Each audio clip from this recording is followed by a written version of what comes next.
Hello everyone, this is Bradley. Today this is a tutorial to make this burning paper with particles animation. I've done this in the past, and today we're going to try simulation methods compared to what I've done in the past. So let's start. So here in Blender, as always, I'm going to use the presets which you can download for free from the link in the description. First of all, I have to clarify that in the past, I was using a method that does not require simulation. And if I were to do the same animation again, then I would try the old method first instead of the simulation one, because it's more convenient to tweak the settings and preview these changes in the old setup. Okay.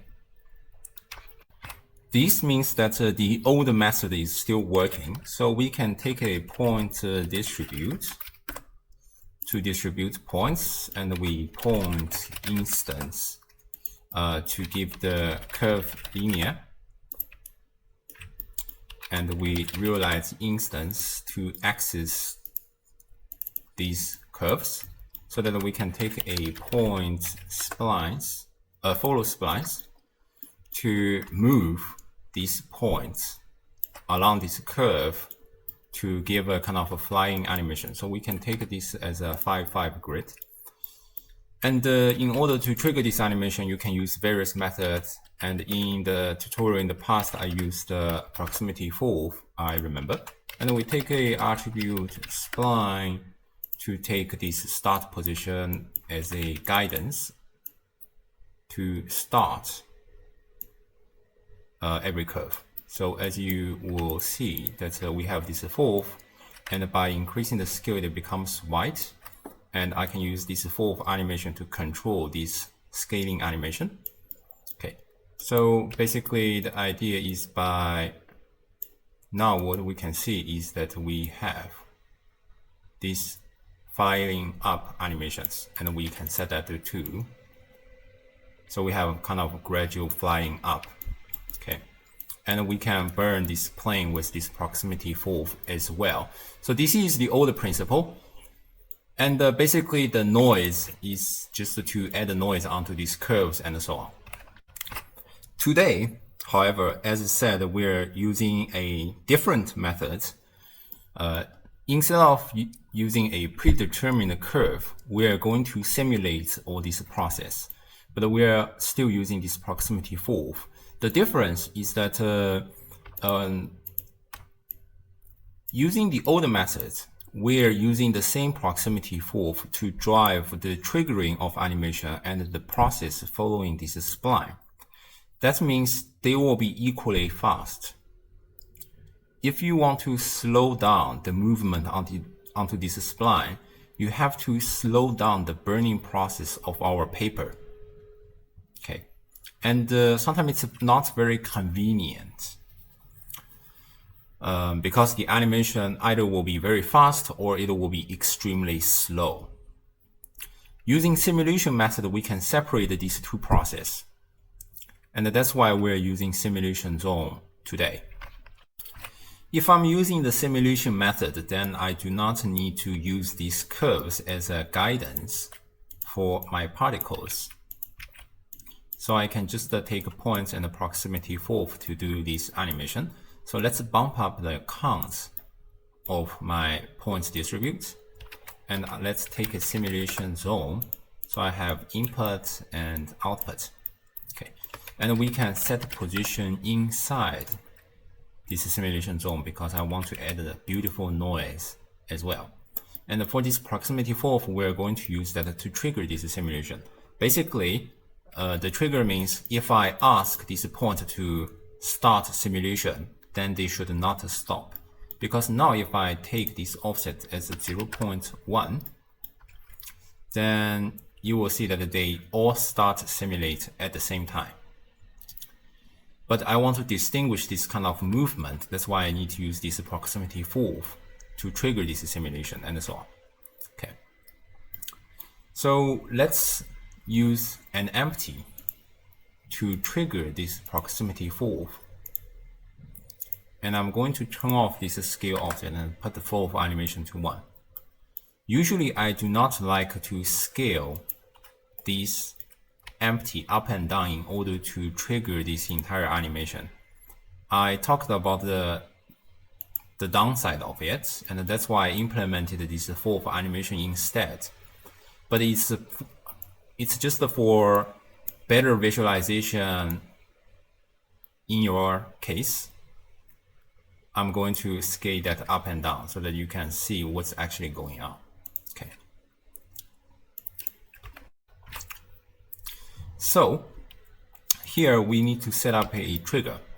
I talked about this in the past in the texture text dissolving tutorial. This is basically a switch. So let's take a switch node and we have a boolean.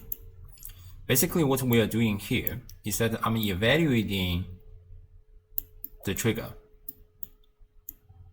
If it's triggered already, that's why the trigger status may be positive, then this simulation output is feedback this information to the simulation input, so that the next frame I will know that this trigger status is on, and then I will use this old information instead of the new evaluation. Okay, so that this trigger will be once for all. So this is the concept. So let's put this trigger status into the selection, and let's play this animation. So I have this empty, so let's trigger its movement. So I have this, let's start from 0. Let's start from 0,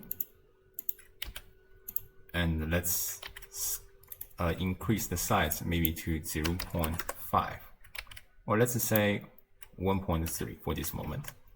So now if I play this animation, you can see they are moving with a rate and the other is not moving. And of course you can tweak that a little bit more so that you're increasing the scale to trigger 2 different animations. So you can see how this animation is actually working. Here I want to emphasize that even if my empty stops moving, these particles are still flying to the sky, and this will not happen in the older methods. In the older method, you have to keep your empty expanding itself in order to move these particles, and that's why we are choosing these empty methods, this simulation method instead of the old methods. Okay, and here you may realize there is a kind of problem that there are some particles which is in the sky, but they should have been triggered with my FOV, but they are not really moving. This is simply the feature of this field. Even if these are seemingly the same linkage coming from the same socket, but because the position attribute used in this custom vector is different, as we are moving this geometry during this process, these 2 linkages actually exhibit different values. And this is not a characteristic of my preset only. This is the basic feature of geometry proximity in which you have this source position. This means that the same output, maybe it output here, maybe it can output there, but these 2 linkages may have different values, just like what we are having right now. So to solve that problem, you just need to capture attribute. Let's take a boolean,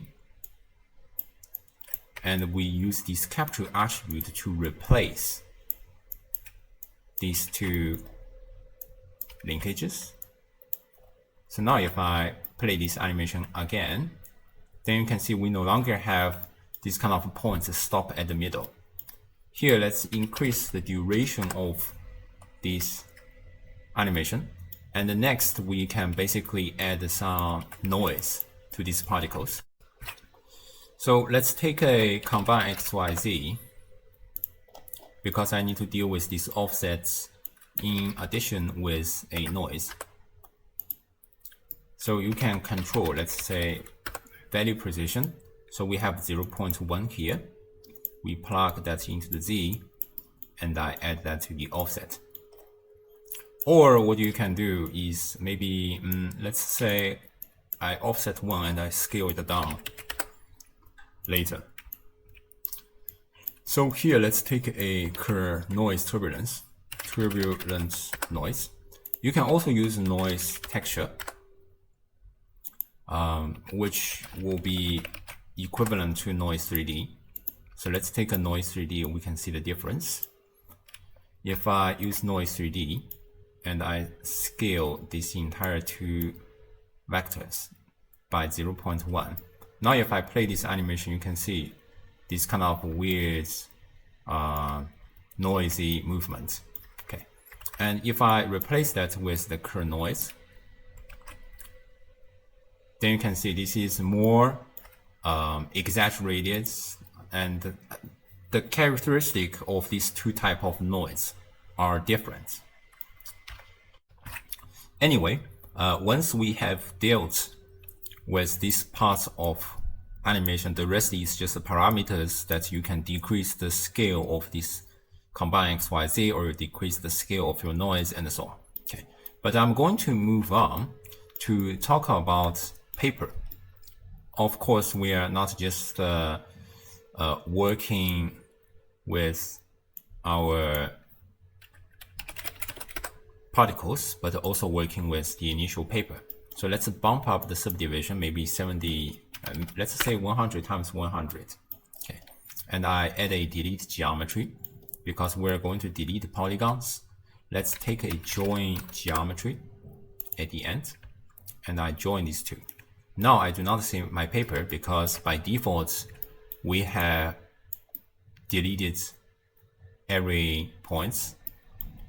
Now I'm going to use this fourth to control this deletion. So now we have our paper back, and by playing this animation, you can see we have the same trigger for both deletion and particle movements, and basically this is it. Okay. Next, I want to add the materials to my paper. So let's store name the attributes so that I can use my fourth to drive the color change of my paper. So let's name as a C, and I set material. You can set it before, after, it does not really matter. And then we take a material, just name that as a paper. And then let's go to the material panel, and I will import this attribute C, and we can visualize that in the material preview mode. It's basically how you will visualize this attribute using viewer as well. Okay, so now you play this animation, you can see there's nothing, there's no whiteness. This is simply because everything is already being deleted with this delete geometry. That's why I want to create a room of breathing. So let's say I only delete these polygons if this fourth value is greater than 0.4. By default, this proximity fourth will be at 0 to 1. Okay, and in the future, I will delete this control because I find that these controls are not useful. Very often we are only using fourth at 0 to 1. Okay, so now we have this whiteness being shown, and we can simply just use this whiteness as a way to trigger the emission shader and so on. For example, let's take a mix node, and if it's black, then it's just black. If it's colorful, then we give an orange emission. This is basically the idea. So let's take this principal SDF. And now you see everything is a little bit difficult to see because the color So this is the concept. We can also change the base color. Let's say I need to mix as well. Maybe my paper looks, let's take a checker texture. This is just an example. And I'm going to just use a curve to turn down their colors, so that I have this dark checker texture. And I plug that into the base color. So we have our original shader with the paper, and then we have this emission shader being created. We can make this transition sharper. Maybe you're using a float curve.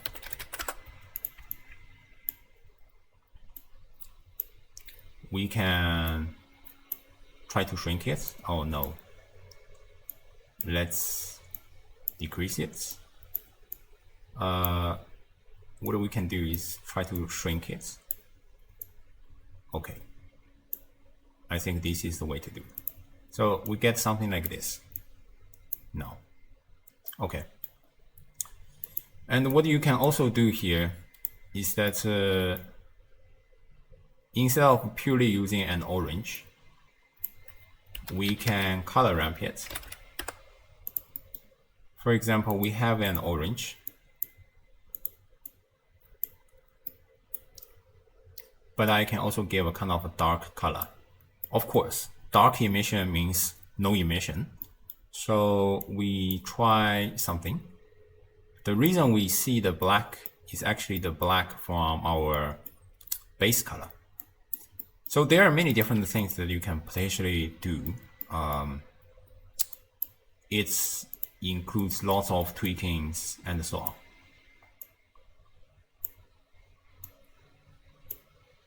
So you can expand these dark areas, and we have our checker texture. Maybe I can disable this RGB. So now we have something like this. And by playing this animation, you get this kind of effect. Okay. The rest is all about parameters. For example, right now I have this perfect sphere, and I want to add a noise so that to make it more like burning. So you can add a vector noise, which is basically just the position add noise texture. Okay, so this is one part. We can finish this keyframe. Maybe I'll finish that to the end, and I just keyframe it. Okay, and I also need to render these particles. Currently, I think these particles will only be rendered in cycle. So let's set a material. I need these particles. So emission shader, take that to orange. So we have this material, and I have to point instance in eevee. So let's take an icosphere. And once we have this instance, let's take a value precision. So divided by 10. So this is scale 0.1. Maybe we can 0.05. Something like this. So now if I go to the material preview mode, you can see all these kind of particles is in the sky, which is very ugly, and everything even on the paper. So we take this trigger status, so that's only these triggered particles will be shown. We can also deal with the scale using this trigger time, but we will discuss it in other tutorials next time. Okay, so last point, or last 2 points, is that firstly, this is a procedural setup. So right now we're using this proximity fourth to trigger this animation, but it does not have to be this proximity fourth. What we can also do is choose to use actually a noise texture, which is giving similar kind of black and white effect. So we take this roughness, and you realize it's not fully black, not fully white. We can normalize it. So let's take a normalize field, which I have this geometry. and I have this field. So we can make it fully black and fully white in the range of 0 to 1. Okay. Then let's just increase the scale. And we add a value. So I can duplicate this controller. Let's name that as a noise. And we use a controller, which is just to get the location X of my noise. And instead of dealing with the scale, I'm just set a keyframe at 0, or actually -1, to make it fully black. And finally, maybe after 100 frames, make it 1, so that everything is at 1 to have a fully white picture. So now if I replace this proximity fold, and if I play this animation, you can see we have this kind of burning effect. Okay, so these are all things that you can potentially try. And the one last thing I want to add is to make this paper to deform a little bit, because now everything is just too flat. Okay, so we take a set position, and we can use a noise 3D, because I do not only need the value of 0 to 1, but also negative values for deformation. And I plug this color into the offset. You can see everything is being deformed right now. Actually, I want to deform it after, so that it does not impact the evaluation of my color. Okay. So if I set a position after, right now everything is being deformed, and I want to add this fourth. And I can use a color ramp to make the border sharper. So we have this white, and we can increase the scale. We can also increase the frequency. Something like this. And now if I play this animation, you can see how it looks. Okay.